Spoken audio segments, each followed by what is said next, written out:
On this episode of the Ask Mike Reinold Show, we have an awesome episode on a bunch of career advice from us. We talk about how we stay on top of the research. We talk about starting a cash-based practice, especially as a new clinician. And then we talk about how we manage our work-life balance. The Ask Mike Reinold Show. Helping people feel better, move better, and perform better.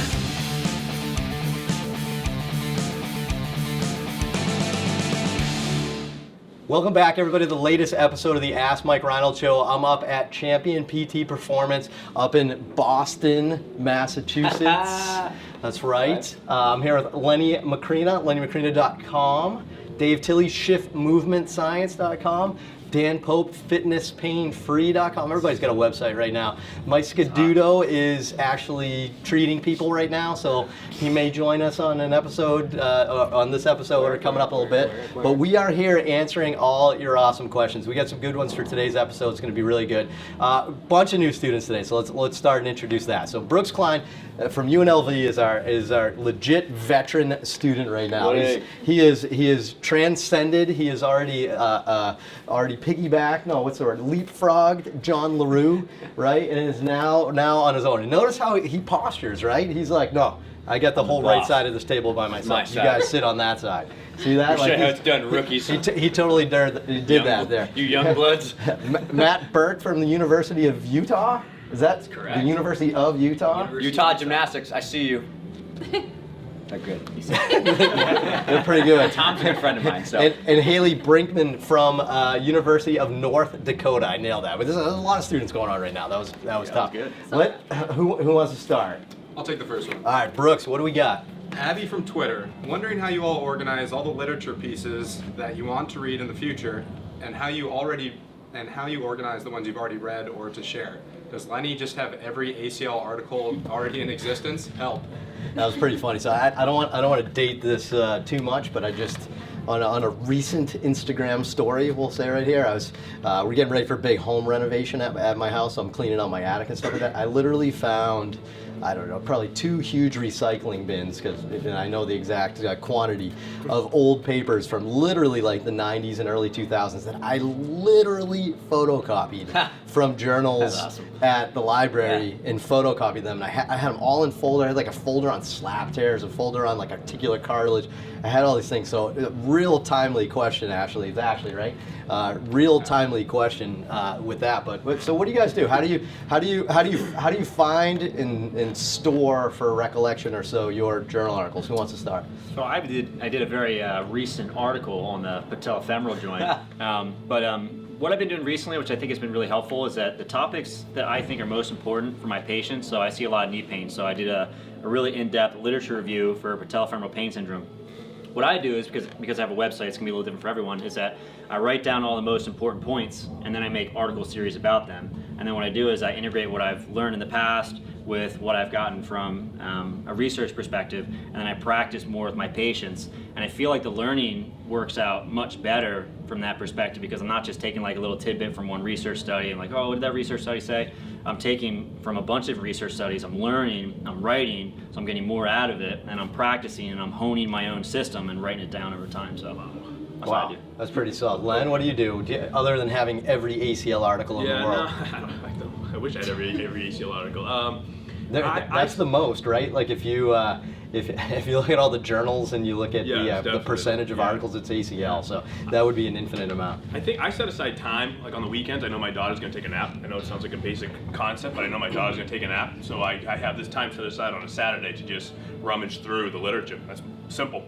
Yeah, so Lenny's been doing this for, almost 15 years or so, right? Is that about right? 15 years this year. Oh, what? 15 years right now. Wow. And, and he still, every week, he stays on top of literature, which you probably know by following him on social media and stuff like that. What about you, Dave? Yep, so I'm very similar to Lenny, is that I wouldn't say I have a dedicated time. Mine is based on like, if something just pops in my brain, I'll write it down in my journal or my moleskin and be like, oh, I gotta like look this up. Then I'll go and spend like 10, 20 minutes just like all the PubMed like keywords and like art, like I'll find authors who I didn't know spent a lot of their career in a certain topic that I'm interested in, and I'll just like go find all of their articles. They'll find me another author, and then I have a ton of folders on Dropbox. So I pay for a very large terabyte Dropbox account, and I have like a gymnastics folder, and then within that folder is like shoulder, hip, knee, flexibility, strength conditioning, gymnastic specific technique, biomechanics, and then I have like other medical stuff, which is just general shoulder, hip, knee, ankle strength conditioning. And then I usually go through a time period where I'm like, all right, I'm just gonna read like these 5 articles on a Monday morning, and then I usually personally read the articles,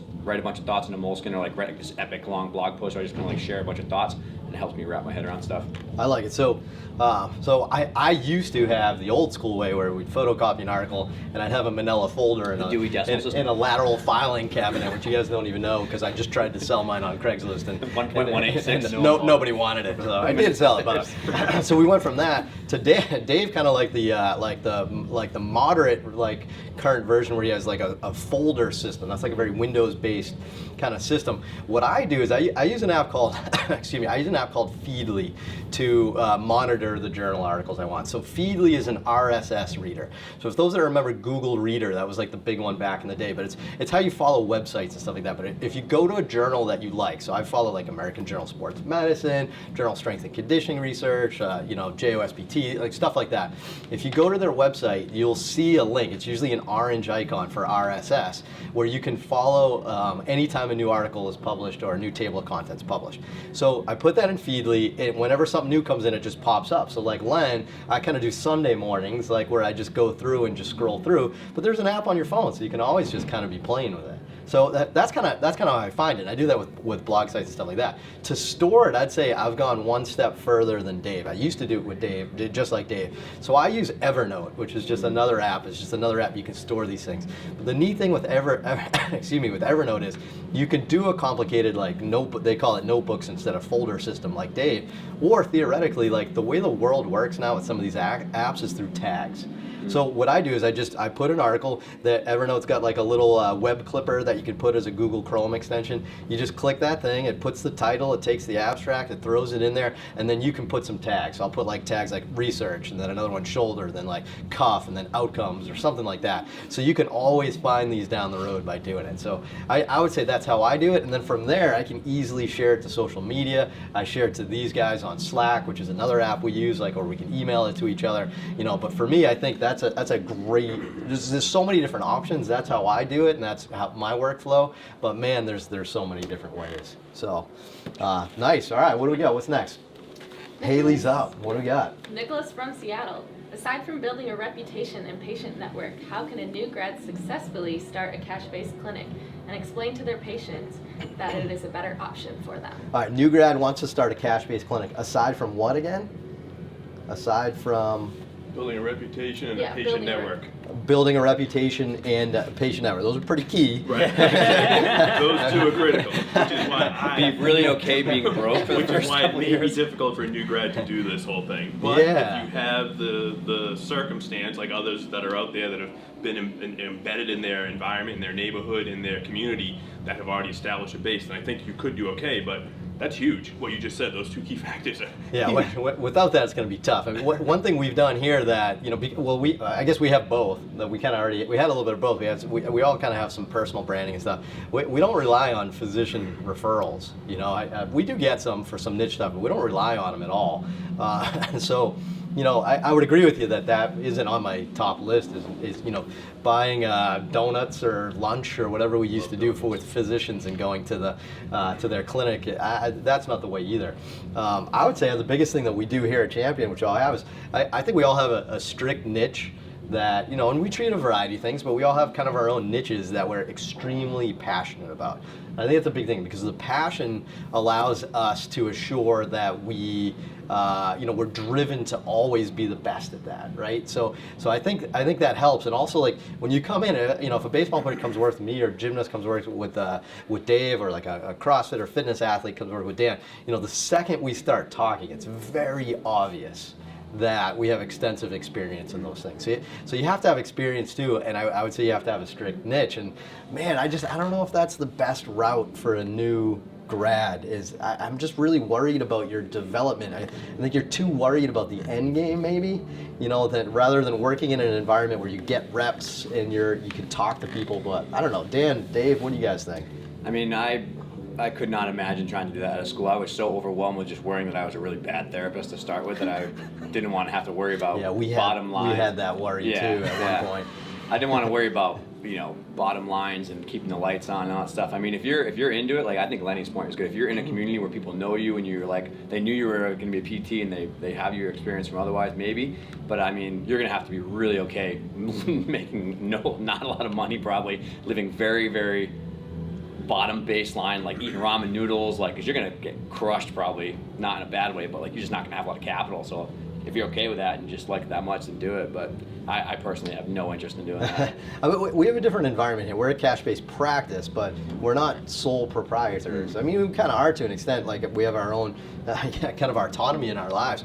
But I can't imagine just like open up one, like putting a table in the corner of a CrossFit box or something like that. Everybody has that dream, right? Man, there are so many pros and cons to that. Like it's not that simple. So coming in here, we still have a good learning environment. We still have like peers that we all learn from each day. So what do you think, Dan? Yeah. Well, I had to have one student that right out of school he started working full time as a PT in an insurance-based clinic, and he also did part-time inside of a CrossFit box, and that's kind of grown in the course of time. And now he's trying to do the opposite. He's trying to cut down a little bit on the insurance base and try to grow the other side, which is probably a pretty good way to do it from a learning perspective, long term, getting a lot of the reps in.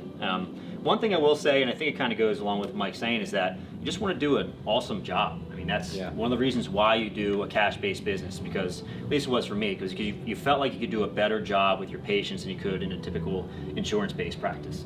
So that means just going above and beyond, things like writing programs in your off time, texting your patients, seeing how they're doing, going to their doctor's visits, treat them like gold, and they're going to love that, and they're going to refer more back to you. Yeah, it's a good point. A lot of people always ask us, like, do we give our clients our cell phone numbers and stuff? And like, I mean, absolutely we do. I talk to these people all the time. They're like they're part of our family. So, if you do that in an insurance-based model, that'll probably help you for some time. But I think Dan nailed it, right? It's probably come up with a transitional plan. It's probably your best approach. So nice. What do we got, Matt? Matty B. All right. Is that his nickname now, Matty B? What's your last name? Birkenstocks. Birkenstocks? That's not bad. You know why I like Matty B? It's like completely not his personality in any way. Yeah, that's the antithesis of Matty B. So, all right, Matty B, Matty Birkenstocks. We got a long one. Tyler from Maryland. Hello all, this is a roundtable question. As a young PT, I am currently the clinical director at my facility working 9+ hours a day, participate in training as a strength athlete, coach a speed and agility course 2 times a week, research when possible, con ed when I can, and have currently initiated my online content through social media and article writing. I know each of you have a more hectic schedule than me, yet at times I feel overwhelmed with the amount of time to keep up with evidence-based practice while promoting my own branding. What advice is conceivable to improve productivity, minimize burnout, allow training, and be a devoted husband? Jeepers! Wow, no, actually, man, that last little just bit. like, but you And just be a like devoted husband. You like uppercuts, like socked us with he's the. already So you're married? married? Oh man, I would say have a child. I mean, Have a I don't- child, open a new company, children help. Weren't we just talking? We were just were, talking yeah. about this. Dave and I got a coffee. We were brainstorming on some stuff, and we were talking about this. Like, life is just like a bunch of serial commitments we kind of add. Like, you graduate college, and you're like, I got nothing to do all day. Like, I can play Fortnite all day. This is great. Then you get a job. Okay, now I'm occupied from 9 to 5, right? Okay. Then I'm like, all right, let me get a girlfriend, okay, or a boyfriend, or whatever you want. But all right, now I'm occupied 9 to 5, and most evenings and the weekend. Like, okay, good. Well, let's get a dog, right? Let's get a dog. Like, all right, now I'm occupied at 6 a.m. letting the dog out, 10 p.m. letting the dog out, and then you're like, let's have kids. Let's do that. And then all of a sudden, you just keep layering commitments onto your life. So yeah, no, it's super hard. I think you got it right there. One of you guys start. Anybody? I mean, that was a good question. Obviously, lengthy question in there. You got a lot of things brewing. I don't know, Len. What do you think? I think all of us have similar situations as you, which, it is stressful. I'm not gonna lie, it is stressful. But I think if you have a plan, you gotta really plan it out and have a calendar where you are setting aside time, like we talked about with the research articles. I know on a Saturday at 1 o'clock, or whenever she finally falls asleep, my daughter that is, I can start doing my work. So it's having a plan. It's at this time I'm doing this, and then you got to stick to it. I turn off my notifications, and I'm not looking at Twitter, I'm not looking at Facebook, I'm doing my work, and then I hopefully get that work done, and I can move on to the next goal. So, you got to figure out what's a priority to you. If you want to continue to be a director of that clinic, great, that's going to give you great experience, but maybe you got to chip away at the waste and figure out what's a priority and what's going to get you to your ultimate goal of being, whatever you want to be, having a online presence and being a great husband and eventually a dad, whatever. You got to chip away at the waste and then add the good stuff. Yeah, you got a bunch of different things there. Like, so being a clinic director and like teaching a speed and agility class, for example, like and even online brand. You don't need an online brand to be a clinic director. So, but anyway, Dave, what do you think? Yeah, so I mean, I juggle a lot of things. I think mostly because they're meaningful to me, and I think that I struggled a lot. I think probably like in the 3 years out, I kind of hit this crux of like, it was all things were going well with work and my personal life, and I was just felt like, whoa, how do I even like keep my head above water? And it took a lot of time to, I think people read a lot of like this type of like personal development material, and they think really head up in the clouds, but they forget that like you have to really have practical day-to-day habits that reflect the larger goal, which is what Lenny alluded to, is that it wasn't until I, one, cared enough about 2 really big projects that I'm working on, and 2, like consciously sacrificed things to put an hour here, an hour there, an hour there. Like I outlined like, okay, like this matters the most and I need an hour of this project every day or it's never getting done. So even in our like kind of Slack and stuff, like I'm usually like kind of, gone from the world from like 10 p.m. to like 7 a.m. Like you can't find me because everything is off, and I have like an emergency phone number that people can call. But besides that, like no one's gonna find me. Do you have that number? I don't have that number. Yeah, right. So no one's gonna find me though. It's just my regular cell phone. Nobody calls me. That's actually a good point, right? Yeah, that's actually a good point. Yeah, but like if somebody calls me, I'm like, okay, this is important. But like other than that, like I'm drop. so calling you tonight. Yeah, I'm gonna set an alarm. If it's between 10 and 7, you won't find me. I'm usually not up that late, but Dan, what do you think? I think first and foremost, the biggest thing to just keep in mind is that it's a lot of work. I think the reason, and you've kind of alluded to this a lot too in the past, Mike, and then Dave and I were talking over the weekend, and Lenny's also in the same boat. You guys work a ton. And part of it is that, you get up early, you got to make sure you accomplish everything you need to progress yourself in the future. And you have to be very disciplined about that. And I think the big part about that is that means you have to sacrifice in some area, right? So after I finished up, graduated from school, I had a lot of different goals, and I just kind of push as much as I can, but that meant I woke up at 5 o'clock a.m. and I basically wrote, did some training, a lot of continuing education till I started work, and that would be somewhere between 8 and 10 for physical therapy, worked full time, finished up, went and coached for hours, came home, and then I'd have a little bit of time maybe to make dinner, right? My weekends were mostly filled with doing more work, so I just worked a ton, around the clock, all the time. But eventually I was like, I'm going to burn out if I do this, so I had to kind of change things a bit. So first and foremost, I think that you have to work. That's just part of it. You're going to have to sacrifice a ton to make this work. The second part, and the good advice I got, this is from another coworker of mine back in the day, Lean Thompson. She said that you have different burners, right? So when I graduated, one of my most important tasks was to learn and be as proficient as I can as a physical therapist. So my big burner at that time was going to be a lot of my continuing education. But that means maybe my website was more on the back burner. Right? And as I got better and better with continuing education and wanted to do more business-oriented stuff, I took the continuing education, put it on the back burner, and then started working more on like articles and content creation. And that just reflects my long-term goals and short-term goals that I write out at the beginning of the year and just try to tweak over the course. But if you have a lot of things you want to accomplish, then you probably want to take a look at where your goals are and tweak things at the course of the year. And then once you accomplish that, maybe turn it a little bit and move on to something else. Just have a really big stove. A lot of burners.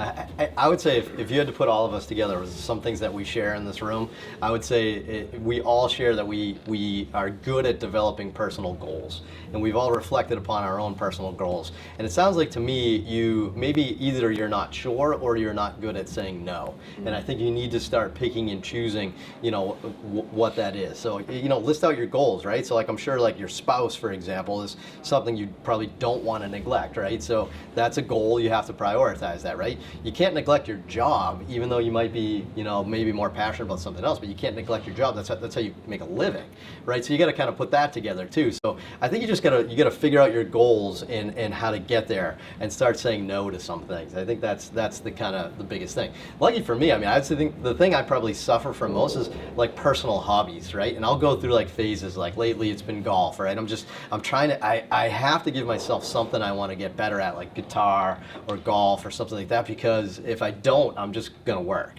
right? But I actually enjoy working, so I think that's kind of part of the issue with me is I like what I do for work, so I guess that is my hobby. So I would say just start saying no and start thinking a little bit here. I think you got too many, was it eggs in a basket? Is that it? Yeah, it's almost Too many Easter burners time. burning. Too many burners burning. I like that. So awesome. Great questions. Yes, Bill. Lots of good ones on this episode. I like it. Thanks so much, guys. Head to MikeReinold.com. Click on that podcast link. You can ask us questions, rate and review us, subscribe to us on iTunes, on Spotify. Ask us anything you guys want, and we'll see you guys on the next episode. Thanks so much.